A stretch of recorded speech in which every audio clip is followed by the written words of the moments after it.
Hello everyone, welcome to Learners Hub. मेरा नाम है हिमांशु गुप्ता। देखिए, हम कर रहे हैं हमारा क्लास 10 का chapter number 7 control and coordination. इसमें लास्ट टाइम हमने नर्व इम्पल्स को कंप्लीट कर लिया था। आज हमने स्टार्ट करना है हॉर्मोन्स के बारे में।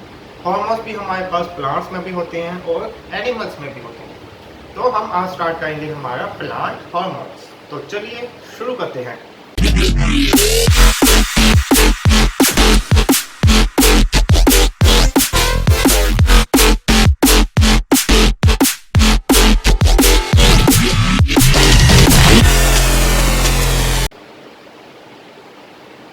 तो देखिए, अगर मैं प्लांट हॉर्मोन्स की बात करूं तो प्लांट्स में मूवमेंट किस चीज के लिए चाहिए। पहले तो अब ये देखिए, एक पौधे को किस तरह की मूवमेंट चाहिए। सिंपल सी बात है, ग्रोथ। वो बढ़ेगा क्योंकि वो एक जगह से दूसरी जगह तो जाता नहीं, तो उसे एक ही जगह पर क्या चाहिए, ग्रोथ, जो ऊपर हो जाए। तो प्लांट हॉर्मोन्स में प्लांट करते क्या है, किस टाइप के चाहिए, उन्हें चाहिए फाइटो, या फिर आप कह लीजिए ग्रोथ हार्मोन्स। अब हमें ये पता है कि प्लांट को किस तरह के हार्मोन्स चाहिए, ग्रोथ, क्योंकि वो एक जगह से दूसरी जगह तो नहीं जाता, तो उसे किसी और हार्मोन की जरूरत नहीं है। तो हमें पता है कि प्लांट को चाहिए ग्रोथ हार्मोन। पर प्लांट को ग्रोथ हार्मोन दो तरह के चाहिए। एक तो ऐसा होता है कि प्लांट उपज बढ़ने के लिए, देखिए ग्रोथ हार्मोन्स हमारे पास दो तरह के प्लांट को चाहिए। कौन से, ग्रोथ रेगुलेटर, या फिर आप कह लीजिए सिंपल सी growth starter and growth inhibitor. क्योंकि देखिए, प्लांट्स को ग्रोथ करने के लिए दो तरह के होना चाहिए। एक तो जो ग्रोथ को स्टार्ट करें और दूसरे ग्रोथ को स्टॉप करें। क्योंकि अगर प्लांट ग्रोथ करी जाए और स्टॉप ना हो तो बहुत नुकसान हो सकता है। इसलिए प्लांट को ग्रोथ स्टार्ट करने के लिए, जैसे हम ग्रोथ हमारा स्टार्टर, या दूसरा ग्रोथ इनहिबिटर। ग्रोथ स्टार्टर की बात करें या रेगुलेटर की बात करें तो इसमें आते हैं हमारे पास साइटोकिनिन, इसमें आते हैं हमारे पास एक तो साइटोकिनिन, दूसरा आता है हमारे पास, इसमें आता है एब्सिसिक एसिड, एक आता है इथाइलिन, जो कि ग्रोथ को रोकते हैं। ग्रोथ स्टार्ट करते हैं साइटोकिनिन, गुआनिन, हमारी ग्रोथ को स्टार्ट करते हैं तो साइटोकिनिन, दूसरा स्टार्ट करते हैं हमारे गुआनिन, और तीसरे स्टार्ट करते हैं ऑक्सीन्स। कौन से, ऑक्सीन्स।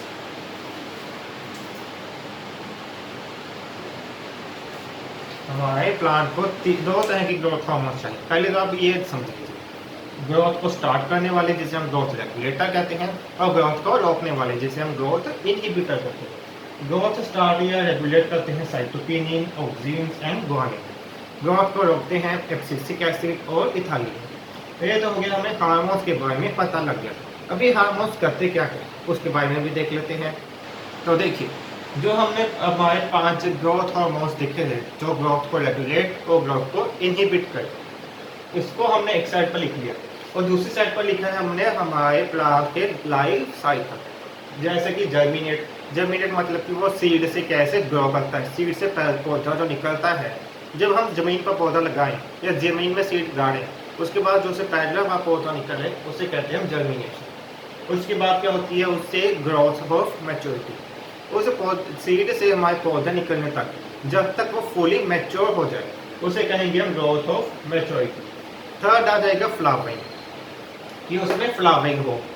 अगर हमारा पौधा, जो हमने सबसे पहले क्या किया, सीड को जमीन में डाला, उसके बाद उससे पहले जर्मिनेट हुआ जिससे पौधा निकला, उसको पूरी तरह ग्रोथ कर गया, उसके बाद फ्लावर लगने स्टार्ट हुए, उसके बाद फिर फ्रूट लगे, उसके बाद अब सीजन में पौधा झड़ गया, जैसे पत्ते झड़ना कहते हैं, पतझड़ आ गई, और उसके बाद सीड डोर्मेंसी, उसका सीड दोबारा बना और ज़मीन में चला गया, जब तक कि दोबारा जर्मिनेशन होगी। ये हमारी प्लांट की क्या है, लाइफ प्रोसेस। अब हमने इसको एक साइड पर क्यों लिखा, क्योंकि हम देखिए इन सभी को कंपेयर करेंगे एक दूसरे से कि प्लांट की किस साइकिल में ये कौन सी चीज काम करती है। सबसे पहले अगर मैं गिबरलिंग की बात करूँ तो ये जर्मिनेशन में हिस्सा देगी अपना, पौधे को मैच्योर करेगी और फ्लावर देगी। गिबरलिंग जो हमारे ग्रोथ रेगुलेटर्स हैं, ये ग्रोथ स्टार्ट करते हैं, ये जर्मिनेशन में हिस्सा लेते हैं, मैच्योरेशन में एंड फ्लावरिंग में। ऑब्जेक्ट्स की बात करूँ तो ये हमारे मैच्योरिटी के लिए काम करेंगे, हमारे फ्लावरिंग के लिए काम करेंगे। साइटोकिनिन भी हमारे मैच्योरिटी एंड फ्लावरिंग इन दोनों के लिए काम करेंगे। इथाइलिन की अगर मैं बात करूँ, जो हमारा पहला क्या है, ग्रोथ इनहिबिटर, जो ग्रोथ को रोकता है। ये करते हैं हमारे flowering, fruit and abscission. Ethylene क्या काम करता है, फ्लावरिंग करता है, फ्रूट बनाता है और एब्सिशन। एब्सिशन मतलब कि पतझड़ में काम करता है। एब्सिसिक एसिड की अगर बात करूँ तो ये फ्रूट बनाता है, एब्सिशन बनाता है और डोमेंसी में भी काम करता है। ये हमारा क्या था, कौन कौन से ग्रोथ हार्मोन्स क्या क्या काम करते हैं। गिबरलिन काम करता है जर्मिनेशन में, मैच्योरिटी में और फ्लावरिंग में। Object only maturity and flowering. Cytokinin भी वही काम करते हैं। इथाइलिन हमारे फ्लावर से लेकर एब्सिशन तक काम करते हैं। एब्सिसिक एसिड हमारे लास्ट में एब्सिशन के लिए, क्योंकि इसका नाम देखिए एब्सिसिक एसिड, तो बेसिकली इसका काम क्या है, एब्सिशन। मतलब कि पौधों जो हमारा पेड़ पौधा जो भी है उसके पत्ते गिराने का काम करता है। नाम इसका एब्सिसिक एसिड इसीलिए है क्योंकि ये एब्सिशन प्रोसेस में हेल्प करता है। एब्सिशन क्या होता है, पौधे का पत्ते गिराना, इसीलिए उसका मेन काम क्या है, एब्सिशन। इसके अलावा वो सीड डोरमेंसी में भी काम करता है। ये थे हमारे ग्रोथ रेगुलेटर्स एंड इनहिबिटर्स जो क्या क्या काम करते हैं। तो देखिए प्लांट हार्मोन्स के बाद लास्ट प्लांट का टॉपिक आ जाता है हमारे पास मूवमेंट इन प्लांट, कि प्लांट्स किस तरह से मूवमेंट दिखाते हैं। अगर प्लांट्स में मूवमेंट की बात करें तो प्लांट्स में दो तरह की मूवमेंट्स होती हैं।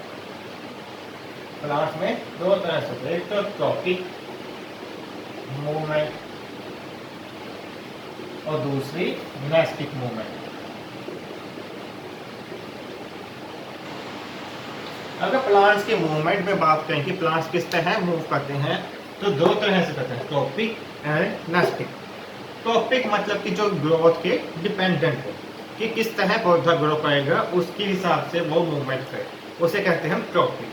नेस्टिक मतलब कि जो ग्रोथ के इंडिपेंडेंट हो, जो अगर पौधा ग्रो करे चाहे ना करे फिर भी उसमें मूवमेंट हो, उसे कहते हैं हम नेस्टिक। क्योंकि ये देखिए टॉपिक वाला हमारे पौधे की ग्रोथ के हिसाब से मूवमेंट करते हैं, क्योंकि पौधा बहुत ही स्लो ग्रो करता है, इसीलिए इसकी मूवमेंट भी क्या होगी, बहुत स्लो। जबकि नास्टिक मूवमेंट का ग्रोथ से कोई लेना देना नहीं है, तो इसकी मूवमेंट क्या होती है, फास्ट। अगर मैं ट्रॉपिक की बात करूँ तो ये हमारे पास आगे भी 5 तरह के आते हैं। फर्स्ट नेस्टिक मूवमेंट की हम पहले बात कर लेते हैं। नेस्टिक मूवमेंट की एग्जांपल आ जाती है like touch me not plant. कौन सा plant, touch me not. Touch me not मतलब कि जैसे छुई मुई कब होता है, अगर हम उसके पत्ते को हाथ लगाए तो उसके पत्ते मुड़ जाते हैं। वो कौन सी मूवमेंट दिखा रहा है, नेस्टिक। उसका ग्रोथ से कोई लेना देना नहीं है, इस मूवमेंट का उसकी ग्रोथ से कोई लेना देना नहीं, इसीलिए वो बहुत ही फटाफट होती है। हमने हाथ लगाया, उसने पत्ते बंद कर दिए, कितनी फटाफट हुआ। इसके लिए हम इसे कहते हैं नेस्टिक मूवमेंट, क्योंकि इसका ग्रोथ से लेना देना ना होने की वजह से ये काफ़ी फास्ट होती है। ट्रॉपिक की भी बात कर लेते हैं। जैसे कि मैंने बताया ये स्लो होती है, और इसको अभी हम 5 भागों में बांटते हैं। कौन कौन से, सबसे पहला लिख लेते हैं फोटो रिसेप्टर। अगर मैं फोटो रिसेप्टर की बात करूं तो वो मूवमेंट जो लाइट की मदद से हो, जो मूवमेंट किसकी मदद से हो, जो मूवमेंट हो लाइट की मदद से। एग्जाम्पल अगर समझ लीजिए आपने इसके एग्जाम्पल के लिए आप समझ लीजिए आपने एक्टिविटी की होगी पहले होगी, जैसे कि एक कमरा है, बंद कमरा है जिसकी सिर्फ एक ही खिड़की है और वहीं से सूरज की रोशनी आती है। अगर हमने उस खिड़की में पौधे को रख लिया तो पौधे की मूवमेंट खिड़की के तरफ जाएगी। जब पौधा ग्रो करेगा तो उसकी मूवमेंट किस तरह हो जाएगी, उस खिड़की के उस दिशा में। इसका मतलब क्या हुआ कि पौधा जो क्या है हमारा उस साइड में मूवमेंट दिखा रहा है। किसके साइड में, जहाँ पर लाइट है तो उसको क्या कहेंगे, फोटो रिसेप्टर। मतलब फोटो मतलब कि लाइट, जो लाइट की तरफ पौधे की मूवमेंट हो उसे कहेंगे फोटो रिसेप्टर। इसके अलावा आ जाता है जियोट्रॉफिज्म,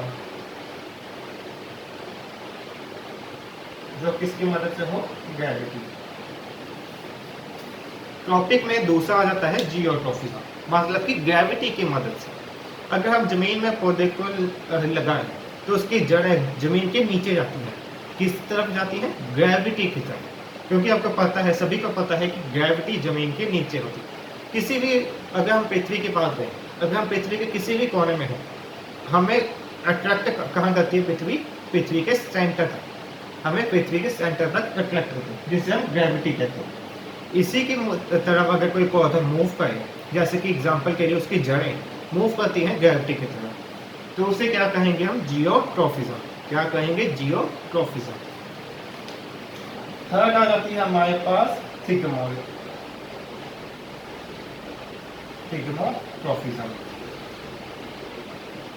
थिग्मोट्रॉफिज्म मतलब कि टच। अब टच वाला क्या है मोमेंट? देखिए, टच वाली मोमेंट बेसिकली वो मोमेंट है जिसे हम कहते हैं बेल वाले पौधे। बेल तो देखी होगी आपने, जैसे मटर की बेल। वो क्या करते हैं, पहले तो जब ग्रो करते हैं तो जैसे किसी चीज को अगर उन्होंने टच कर लिया, जैसे कि ये ग्रो कर रहा है पौधा, ये समझ लिया पौधा, इसने इसको टच कर दिया किसी उसमें, जैसे गमले में समझ लीजिए कुछ है, लकड़ी थी पड़ी थी, टच कर लिया। अब वो क्या करेगा, इसके राउंड राउंड राउंड राउंड अपनी ग्रोथ करेगा। उसे कहते हैं हम थिग्मोइज्म। मतलब कि वो टच के हिसाब से करते। किसके हिसाब से, टच के हिसाब से, कि किस तरह कहाँ पर कोई चीज मौजूद है। फोर्थ आ जाता है हमारे पास हाइड्रोट्रॉफिज्म।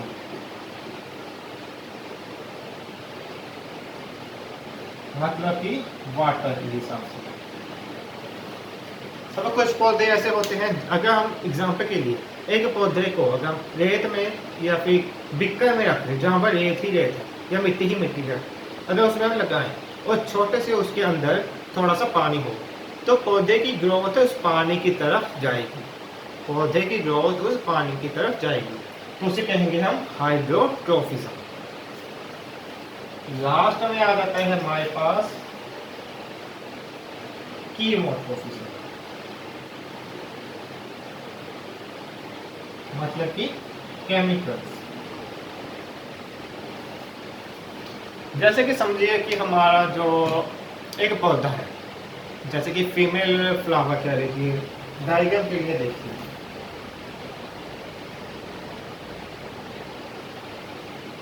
ये क्या बनाया है मैंने, फीमेल सेक्सुअल पार्ट, किसका, फ्लावर का, फीमेल फ्लावर का पार्ट। इसमें क्या है, मेल पार्ट, जब जिसे हम क्या कहते हैं पोलन्स, इस पर गिरता है तो वो एक पोलन की ट्यूब होती है जो कहाँ तक पहुंचाती है, ओवरी। हमारा जो पोलन ट्यूब, इसलिए कौन सा हिस्सा है, फीमेल का फ्लावर, फीमेल फ्लावर का पार्ट है। तो ये क्या है, मेल फ्लावर का कौन सा, पोलन्स। पोलन जब फ्लावर पर गिरते हैं तो वो इसके ओवरी तक कैसे पहुंचते हैं, एक ट्यूब के राही। इसको किस प्रोसेस में क्या यूज करते हैं, केमिकल्स। मतलब कि केमिकल्स के राही आगे बढ़ते हैं, इसे कहते हैं हम कीमोट्रॉफिज्म। दोबारा देख लीजिए, प्लांट्स में मूवमेंट होती है दो तरह से, ट्रॉपिक एंड नेस्टिक। ट्रॉपिक जो स्लो होती है, ग्रोथ के ऊपर निर्भर करती है। नेस्टिक जो फास्ट होती है, क्योंकि वो ग्रोथ पर निर्भर नहीं करती। ट्रॉपिक में 5 टाइप कहते हैं, फोटोट्रॉफिज्म जो लाइट पर निर्भर करे, जियोट्रॉफिज्म जो ग्रेविटी पर निर्भर करे, थिग्मोट्रॉफिज्म जो टच पर निर्भर करे, हाइड्रोट्रॉफिज्म जो वाटर पर निर्भर करे, और कीमोट्रॉफिज्म जो केमिकल्स पर निर्भर करे। नेस्टिक मूवमेंट में वो आती है जो फटाफट हो, जैसे कि छुई मुई के पौधे को अगर हम टच करें तो वो नाल दी नाल क्या हो जाता है, सिकुड़ जाता है उसका पौधा, उसे कहते हैं नेस्टिक मूवमेंट। ये था हमारा मूवमेंट इन प्लांट्स। इस तरह हमारा प्लांट्स का टॉपिक कंप्लीट हो जाता है। इस वीडियो के लिए हम इतना ही रखते हैं।